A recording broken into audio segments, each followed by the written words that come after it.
बिस्मिल्लाहिर्रहमानिर्रहीम। अस्सलाम वालेकुम। वालेकुम अस्सलाम। To all students, welcome by Millat tailoring institute of Pakistan, registered and recognised in board of technical education. जैसा कि हम फार्मूलों के ज़रिए लोगों की रहनुमाई करा देते हैं, तो जो फार्मूला मैं बताता हूँ वो एक कमीज़ के लिए नहीं होता, ऑल कमीज़ों के लिए होते हैं, सब के लिए। जैसा कि ये आर्मोल की गुलाई पैमाइश करके बाजू की कटिंग करने का प्रोसीजर बताया जाएगा, तो ये एक कमीज़ के लिए नहीं है, सब मोटी हो, पतली हो, लंबी हो, छोटी हो, सब का इलाज इसी में है कि इस कमीज़ को कहाँ से कहाँ तक पैमाइश करना है आर्मोल, और जो दूसरा बाजू बनाना है वो कैसे रखना है। तो इसी तरह आपने रखते जाना है तो आप अपनी कमीज़ें घर बैठे बना सकेंगे। जैसा कि ये कमीज़ कटिंग की हुई है, तो ये भी आपको हाईलाइट करता जाऊँ, ये फ्रंट की डाउन कटिंग की हुई है। स्टूडेंट्स सीख रही है ना, इनको इन्फॉर्मेशन दी है। ये फ्रंट डाउन कट है, बैक को सीधा रखा है। तो जो औरतें कहती हैं हम ये कमीज़ें पीछे गिरती हैं, उसका इलाज है बैक सीधी रखनी है, फ्रंट को डाउन करना है। तो अब हमारा मेन और ख़ास जो सिलेबस है वो बाजू के हवाले से है। बाजू के आर्मोल की गुलाई इधर से पैमाइश करनी है आपने। ये स्टिचिंग अलाउंस है, इधर से पैमाइश नहीं करनी है, इधर से पैमाइश करनी है ऐसे फ्रंट तक। ये फ्रंट 25 आ रहा है, इस तरह से यूँ पैमाइश कर सकते हैं गुलाई में इंची टेप को ऐसे रखते हुए। 25 कितना 24, ये 24 आ रहा है, यानी इस कटिंग के साथ साथ इंची टेप को मैंने घुमाया है तो ये जवाब आ रहा है 24। तो सिलेबस के मुताबिक ये कमीज़ के कंधे की गुलाई प्लस 1। अब कोई भी आपके पास कमीज़ आ रही हो तो उसका ये आर्मोल पैमाइश करें। ये तो 24 है तो हम 25 रखेंगे, किसी का 25 है तो 26 रखें, किसी का 26 है तो 27 रखेंगे। तो अभी हाजा बाजू की मार्किंग हमने 25 है, यानी 24, तो 1 प्लस करके 25 पर इसको हमने फोल्ड कर देना है ऐसे।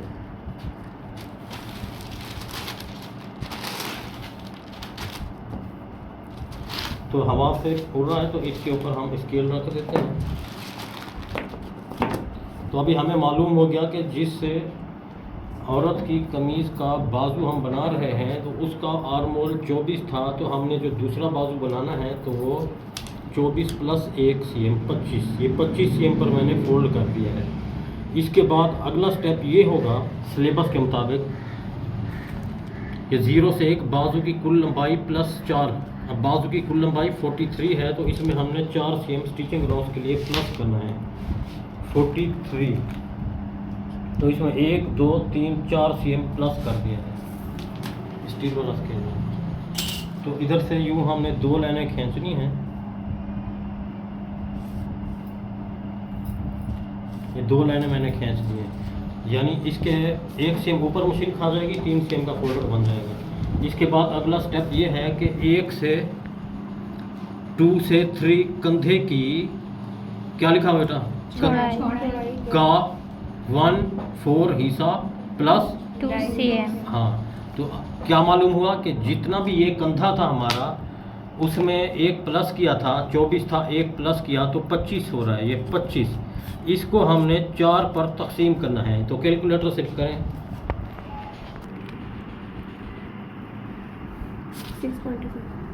25 डिवाइड 4।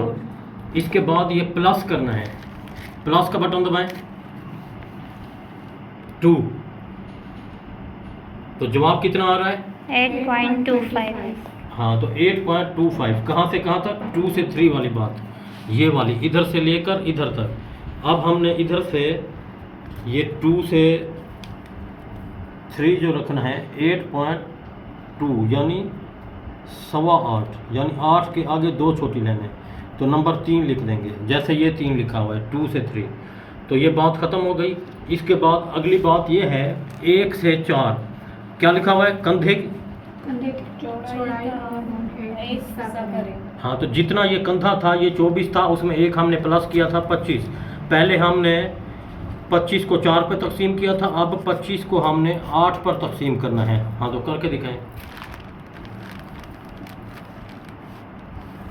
कितना जवाब आ रहा है 3.1। हाँ, तो 1 से 4 वाली ये जगह जो है हमने 3.1 रखनी है, यानी 3 और 1 पॉइंट, तो नंबर इसका लिख देंगे 4। तो इसके बाद अगला स्टेप है 3 से 4 क्या लिखा हुआ है दरमियानी लाइन 3 से 4, यानी 4 है और 3 है, इसको आपने यूं ऐसे अटैचमेंट कर देनी है। ये जैसे ये ड्राइंग के मुताबिक बनी हुई नज़र आ रही है। तो इसके बाद अगली बात क्या है, 1 से 5 लाइन लगाएं 5 से 3 के दरमियान। 5 से 3 के दरमियान क्या है, दबाव है 2 cm। 2 cm। अब इस 2 cm को यानी ये 5 और 3 का जो स्पेस है 2 cm, इसको हाईलाइट करता जाऊँ, ये है ये नंबर 5 यानी 2 cm हमने इसको हाईलाइट कर दिया। इसके बाद अगला स्टेप ये है, इस जगह को इस जगह तक पैमैश करना है, इधर से लेके इधर पैमैश करेंगे तो ये कितना आ रहा है उसका हाफ लेना है। तो हाफ पर डॉट एक लगा देना है, वो जो बीच में डॉट लगा हुआ है। इसके बाद 6 से 7 वाली बात, 6 से 7, 6 से 7 1 सेम और 1 सेम के फासले की लाइन गुलाई के लिए। तो ये बात आपको नज़र आ रही होगी, 6 से 7 वाली जगह जो है इधर से आपने 1 सेम का स्पेस देना है, इधर से 1 सेम ये रखना है, फिर इधर से 1 सेम ये रखना है, यानी 6 से 7 वाली बात। उसके बाद आपने ये शिकल देख लेनी है, इसी जैसी शिकल ये आपने यूँ ड्रॉ करनी है, यूँ, फिर ये वाली शिकल यूँ। जो सिलेबस हम भेजते हैं तो उसकी शिकल को भी देखना है, उसी तरह की लाइन ड्रॉ करनी है, तो आपको फार्मूला मिल जाएगा। ये देखिए, ये 2 से 3 वाली बात भी हो चुकी है, 1 से 4 वाली भी, 6 से 7 वाली भी, 3 से 5 वाली भी। इसके बाद अगला स्टेप है 0 से 8 मोरी 14 सम, यानी इधर से लेकर इधर तक ये है साइज़ के मुताबिक कितनी है 16। तो अब हमें मालूम हुआ कि ये जो रखना है हमने हाजा साइज़ 16 है, ये 8। आप इस तरह का स्केल गुलाई वाला जो मिलता है वो आपने इस 5 वाले नंबर को इस 8 वाले नंबर तक यूँ मिला देना है, तो ये आपको स्टिचिंग लाइन शो हो जाएगी यूँ। इसके बाद जो 2 cm का ये गैप दिया था, ये कटिंग की लाइन शो कर देनी है। तो बिल्कुल आसान तरीका आपको नज़र आ रहा है, ये सिलाई की लाइन है और ये है कटिंग की लाइन। तो अब इधर बच्चियाँ फंस जाती हैं, ये गुलाई का राउंड हम किस फार्मूले पर बनाएं। तो इस तरह का एक स्केल मिलता है इस जैसा, तो गुलाई को आसान करने के लिए मैंने ये फार्मूला इधर से इस कोने से इस कोने तक यूँ ऐसे अटैचमेंट करनी है। अब इसी स्केल को आपने उल्टा कर देना है, इस जगह तक यूं करना है। अभी आपको मालूम हो गया है कि जब हम कटिंग करेंगे तो ये चीज़ ऊपर उठाई जाएगी और ये नीचे वाली चीज़ यूँ उठाई जाएगी, यानी अलिफ मद आ बनाना है। तो इसी स्टाइल में आपका मसला हल हो जाएगा। अब आइए हम कटिंग करके दिखाते हैं। इसको यूं ऐसे कट करना है इधर, इसके बाद एक हिस्सा आपने यूं उठाना है, एक इसी लाइन पर यूं कट करना है।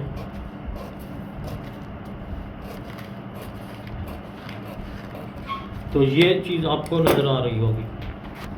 अब ये चीज़ आपको नज़र आ रही होगी, ये अलिफ मद आ के ऊपर जो ये स्टाइल बना होता है, ये है। तो ये 3 वाली लाइन कटिंग की लाइन जो थी वो भी हमने यूं कट कर देनी है। इसके बाद ये एरिया भी कट कर देना है। ये लेडीज़ कमीज़ का एक बाजू को हमने कटिंग कर दिया है।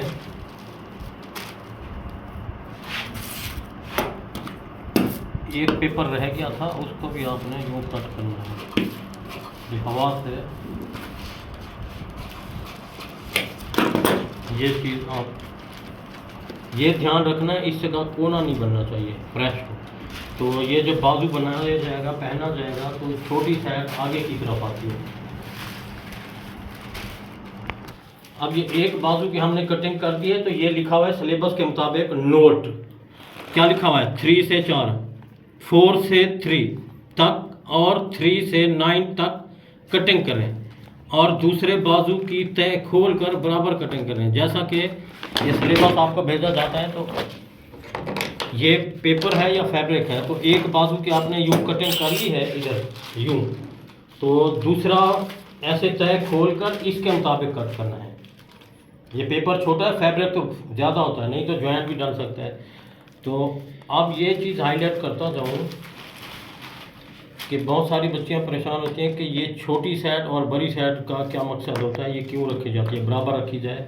तो बाजू आगे की तरफ यूं फोल्ड होते हैं आगे, तो ये छोटी साइड है, जब सिलाई के वक्त छोटी साइड को आगे लगाया जाएगा, पिछली साइड ज़्यादा, ताकि बाजू आगे फोल्ड होता है तो पिछली साइड पे ज़्यादा खिंचाव पड़ता है।